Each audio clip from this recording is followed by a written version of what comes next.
Welcome to Review Every Ship by CitizenCon 2024. The point is to give an update on every ship since some haven't had a video made about them in years, and others, the information is simply too spread out to be helpful in making decisions. Remember, digital ships aren't imaginary, digital ships are imagine-necessary. Every month we do a giveaway to give back to this wonderful community. This month's giveaway prize is going to be, wait for it, either an Anvil Terrapin or if we hit 6,500 human subscribers before CitizenCon, I will give away an Anvil Carrack, which is by far the most expensive ship I've ever given away. So make sure you share the channel and tell your org mates to enter the contest. Make sure you're subscribed to Billionaire Ninjas. Leave a comment on at least one video and like or dislike at least one video. Winners have 2 weeks to claim their prize. Members collectively have a 25% chance of winning, just for being members. So if you're subscribed, consider hitting that join button, and if you're not subscribed, I appreciate you hitting that subscribe button. For the full giveaway details, make sure you visit our Billionaire Ninjas Discord or our social media at Ninjas Leap. Today, we continue our trip through the Origin manufacturer. We have reached the Origin 400i, and it has 0 variants. For the price, the 400i as of 3.24.1 is $250 standalone, $230 warbond, and was $220 at concept. In-game cost is about $11.5 million, and the in-game 3-day rental price is unknown. This ship is always available for purchase in-game, but time limited for sale outside of the game. To explore the stars is a most noble endeavor, and Origin Jumpworks has risen to the occasion in crafting the 400i, the ultimate high-performance pathfinder, representing a harmonious concourse of style, quality, and sophistication. The 400i exhibits class-leading range, substantial defensive capabilities, and a factory-equipped scanning array, while maintaining the comfort and elegance Origin is known for.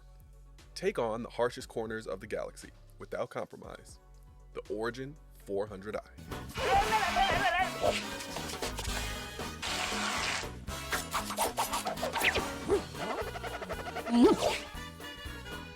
Ooh, somebody stop me!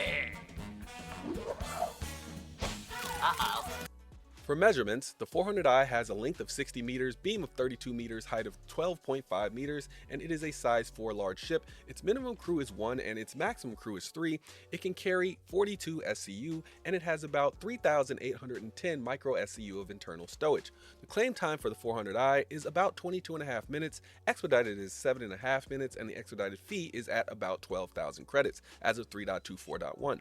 For speed, the 400i has a top SCM speed of 200, which is below average overall. For its class and size, it's about average. The same can be said for its nav max speed at 1000, which is also below average overall, and about average in its class size. When it comes to maneuverability, it has way below average maneuverability overall and below average maneuverability for its class. For weapons, the 400i has 2 size 4 Rhino laser repeaters and 2 size 3 Panther laser repeaters, remote turrets. No man turrets, 16 Strike Force cross-section missiles, and 16 Marksman infrared missiles. The hull HP for the 400i is 80,500, which is way above average overall, but for its large class, it is way below average, reaching 3rd worst overall, just above the Valkyrie and the Mercury Star Runner. The shields on the 400i is the size 3 Guard Shield, civilian grade C. These are quadrant type shields. The HP is 100,000 total, and regen rate is about 1,072 HP per second. For ship parts, the 400i has 1 medium radar, 1 medium computer, 1 medium power plant, 1 medium cooler, 1 medium shield generator, 2 medium fuel intakes, 2 medium fuel tanks, a medium quantum drive, a medium jump module, and a medium quantum fuel tank. For fuel, it has way above average hydrogen capacity. Overall, it's top 10 in the entire game and top of its class.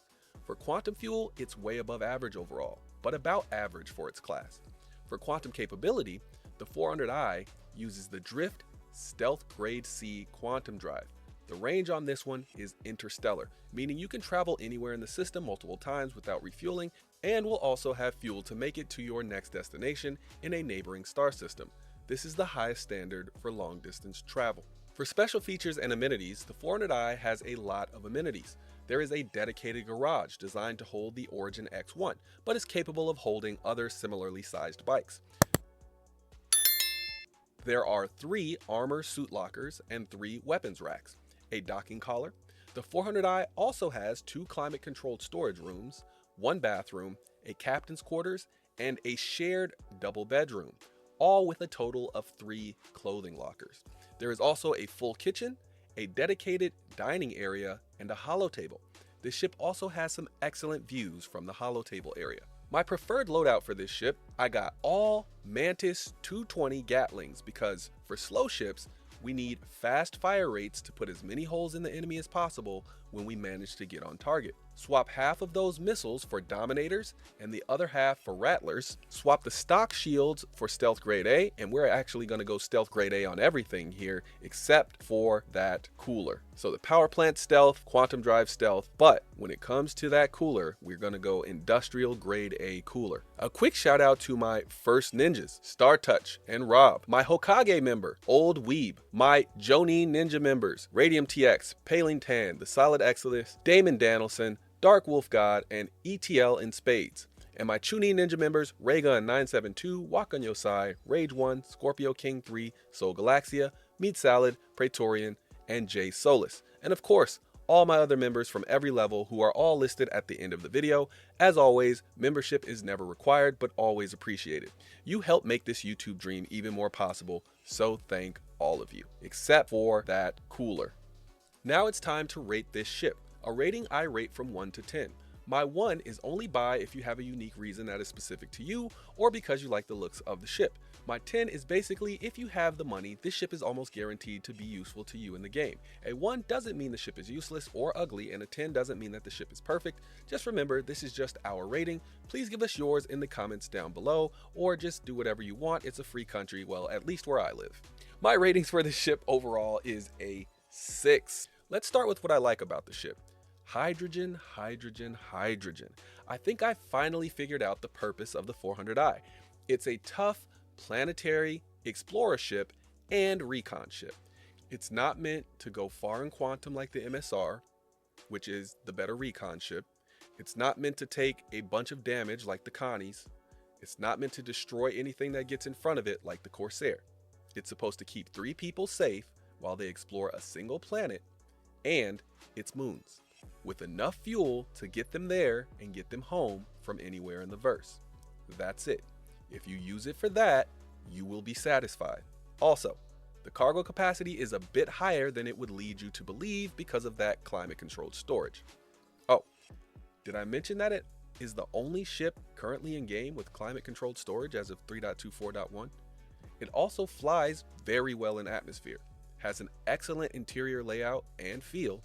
It's definitely in my top 5 ship interiors currently in the game. It has multiple entrances, and that X1 garage is great. Not for storing an X1, but a bit of smuggling perhaps. Or fine, you can put an X1 in there if you want. Just make sure it's an X1 Force if you're going to do all that law-abiding stuff. Now, what are the issues and how would I fix this ship?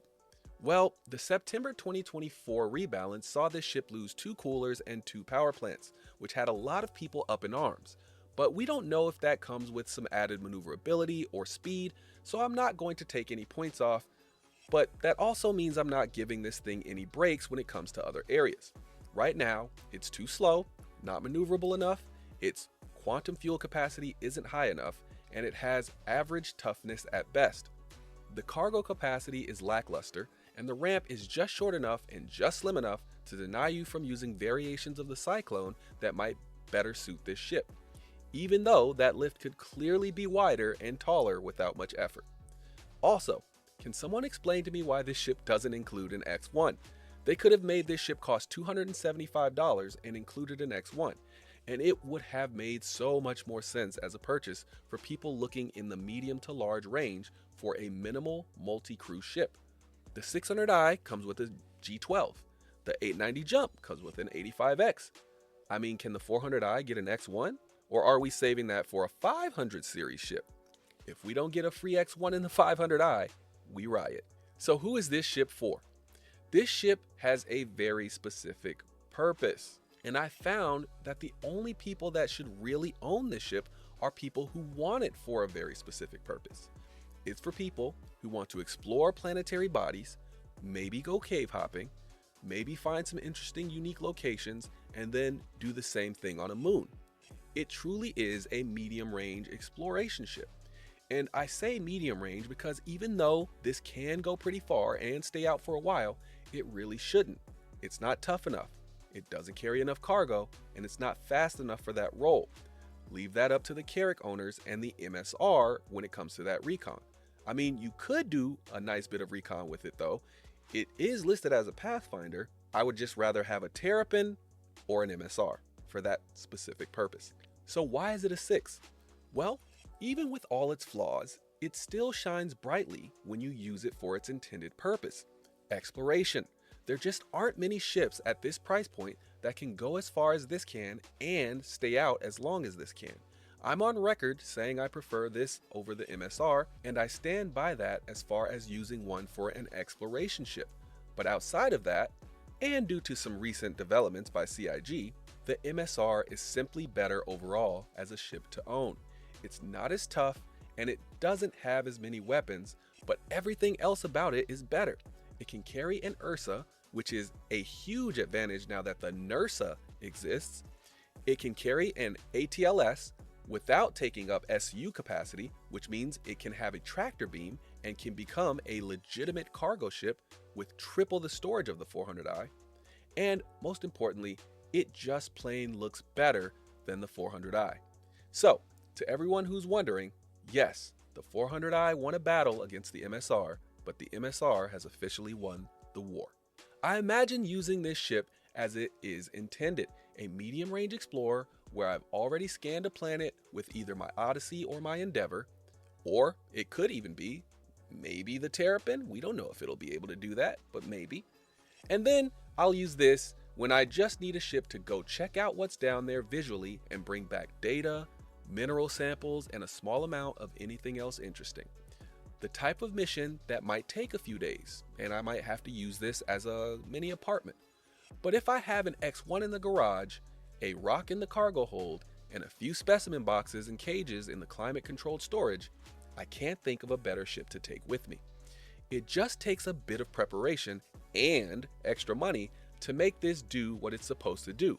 But then again, so does the MSR, which, like I said, would require the ATLS and an NURSA.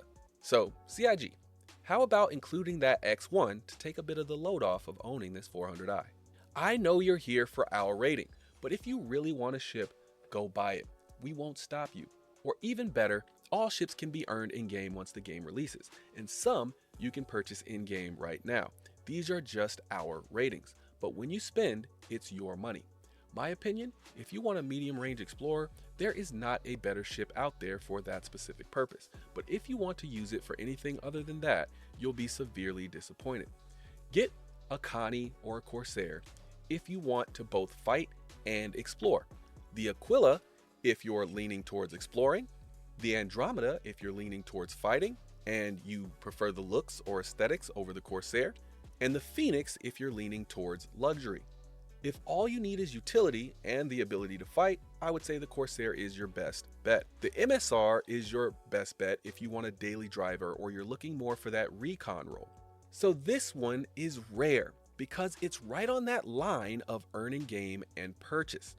If you need one for its intended purpose, and that will be your primary thing that you do with it, I would say it is a must buy. But for everyone else, including me, it's an earn in game. All right, that is it for this one. Shout out to the members. Thanks for spending your time with us. I'll see you in the next one. Peace.